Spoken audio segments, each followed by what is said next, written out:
Welcome back. Much of the nation, in particular residents on Eleuthera, were left shocked when they learned that two brothers were involved in an altercation that resulted in the younger brother, age 15, stabbing his older brother, age 25, to death following an argument while driving in the area of Upper Bogue, Eleuthera. That was last Thursday.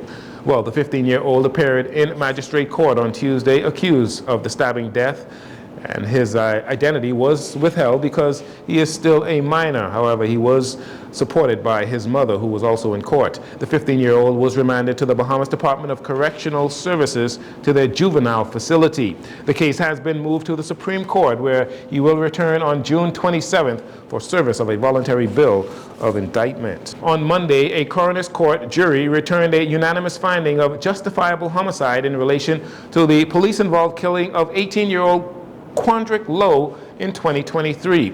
Lowe was shot and killed outside a takeout restaurant and bar on Hillbrook Close shortly after 12 midnight on January 21st. Police Constable 41 Anderson, the only officer involved in the inquest, was cleared of any wrongdoing. However, relatives of the deceased called the ruling unfair, claiming that crucial video evidence of the incident was not entered into evidence. Police say Lowe was shot when he pulled a weapon as officers searched a parking lot for him after he left another location where it was reported he was in possession of a firearm. The deceased was shot 5 times. Officers claimed he pulled a weapon from his waist.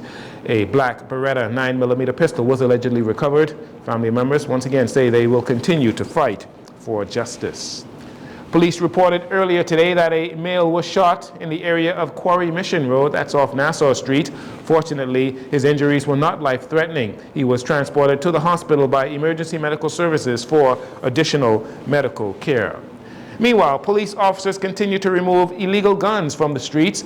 Police on Exuma arrested a 57-year-old male of Florida after he was found in possession of a firearm that contained a quantity of ammunition. Police found the weapon in the man's luggage while at the Exuma International Airport. That was around 10 a.m. on Tuesday.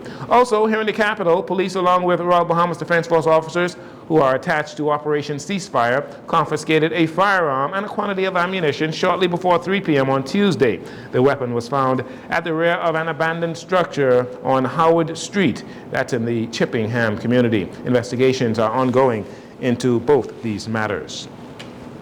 While Prime Minister Philip Davis and his delegation that included several cabinet ministers were in Botswana last week, the official opposition blasted the government for its hefty travel regimen and was critical of Prime Minister Philip Davis for being out of the country during a time when the nation faces a potential crisis and national security threat in regards to the ongoing unrest in Haiti.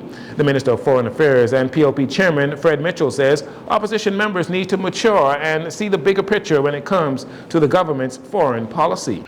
It is with deep regret that the leader of the opposition and his colleagues are refusing to take advantage of the offer by the government to accompany government missions overseas on foreign policy matters, simply to make a dull political point. Their predecessors had no issue with it, and it helped to inform the party of its policies going forward, and if, God forbid, they win, they don't have to come into foreign policy blind. There was some hope, a glimmer of hope, now that the opposition leader agrees with the Prime Minister, he says, on UN Security Council reform. But they really need to grow up on this point and remember that country is more important than petty politics. That was PLP Chairman and Minister of Foreign Affairs, Fred Mitchell. And finally, a week later, and there is still rumbling in certain sectors of the society about the 2024 BMW vehicle purchased by the Office of the Prime Minister for some $197,000. On Tuesday, Free National Movement Chairman Dr. Dwayne Sands said in a voice note that he understands why the Office of the Prime Minister's car is still a topic of discussion. He believes it has more to do with what he describes as the fumbling and bumbling by the government officials trying to explain the need for a new vehicle for the Office of the Prime Minister. It remains a story because the public, the taxpayers, cannot get a straight, simple, honest answer from senior government officials. So in an administration that spends millions of taxpayers' dollars annually on public relations and messaging, we can only draw a few conclusions. One, either the public relations people aren't relationing, the official messengers aren't messaging, or somebody is lying. This whole affair stinks. This story really isn't about a car, but about the honesty and integrity of an administration that is lacking. It is about contempt for the Bahamian taxpayers that says never let the truth get in the way of a good story. If it doesn't fit the PLP narrative, make up something. This stinks to high heaven, and the public should demand that whoever is misleading us should resign or be fired. For once, just tell us the truth. That was FNM Chairman Dr. Dwayne Sands. And that'll do it for your JCN Evening News. Once again, I'm Jarino Saunders. Thank you so much for joining us.